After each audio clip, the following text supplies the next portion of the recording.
The observation deck of Research Station Kepler 442b hummed with activity as xenobiologist Dr. Elsa Chen pressed her face against the reinforced viewing port. Below, in the station's massive aquatic habitat, something extraordinary was happening, something that would forever change the galaxy's understanding of both dragons and humans. Day 247. She whispered into her recording device. The subject continues to show remarkable progress. James Rodriguez, the station's chief behavioral therapist, approached with 2 steaming cups of synthetic coffee. His weathered hands bore the scars of 8 months working with Earth's most unlikely ambassador, a baby Draconis stellaris, one of the last surviving members of an ancient species that had ruled the stars for millennia before mysteriously losing their ability to fly. "Still can't believe we're doing this," James muttered, handing Elsa her cup. "When Command said we'd be teaching a dragon to swim, I thought they'd finally lost it." In the habitat below, Zix, as they'd named the adolescent dragon, glided through the crystalline water with newfound grace. His iridescent scales, each the size of a dinner plate, shimmered as powerful muscles propelled his serpentine form through carefully choreographed movements. What had begun as desperate thrashing 8 months ago had evolved into something beautiful, purposeful. The story had started when human exploration vessels discovered the dragon homeworld of Paraxis, Prime, a dying planet where the last few thousand dragons lived in grounded despair. For generations, their young had been born flightless, a genetic anomaly that had stripped them of their ancestral glory.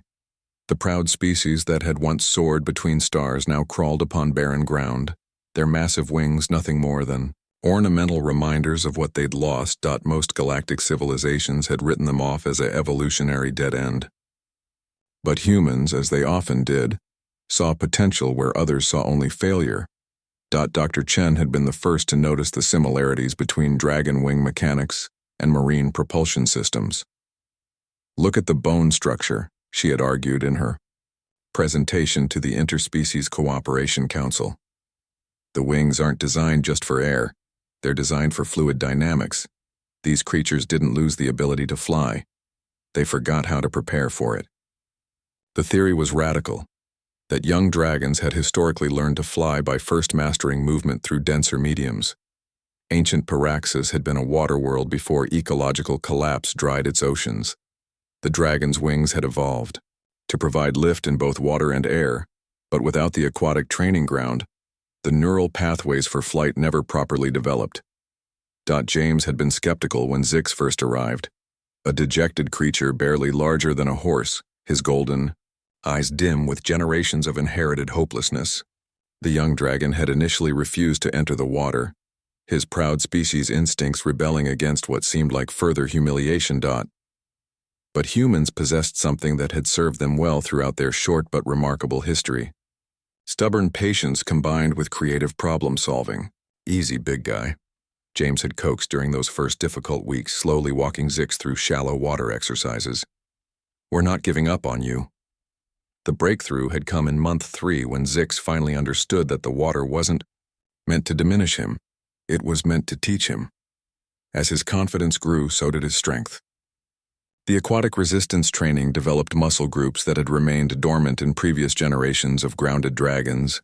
Elsa documented every detail as Zix learned to coordinate his wing movements with his serpentine spine, building the complex neural pathways necessary for true flight. The swimming lessons weren't just physical therapy. They were neurological reconstruction, rewiring instincts that had been suppressed for centuries. "The fluid dynamics are identical," Elsa explained to the gathering crowd of scientists who had come to witness today's milestone. "Water is simply denser air. Once his nervous system learns to generate lift in this medium, transitioning to atmospheric flight becomes intuitive rather than impossible." James checked his chronometer. It's time. They had spent the last month gradually reducing the water level in the habitat, forcing Zix to rely more on wing power and less on buoyancy. Today, for the first time, the dragon would attempt to maintain position in air rather than water. The habitat's massive doors slid open, revealing the station's central atrium, a space large enough for a dragon to spread his wings fully. Zix emerged from the water, his scales gleaming with droplets that caught the artificial sunlight. For a moment he stood at the water's edge, wings partially extended as if remembering something ancient and profound. Then, with movements that seemed to echo across evolutionary time, Zix began to flap his wings. Not the frantic beating of a creature fighting gravity, but the measured, powerful strokes of a being born to soar. He rose. Slowly at first, water streaming from his scales, then with increasing confidence as genetic memory awakened. The dragons watching via subspace transmission from Paraxis Prime let out collective roars of wonder and joy, sounds their species hadn't made in 3 centuries. As Zix soared through the atrium in great, graceful loops, James felt tears streaming down his face. Beside him, Elsa frantically recorded data, her voice shaking with excitement.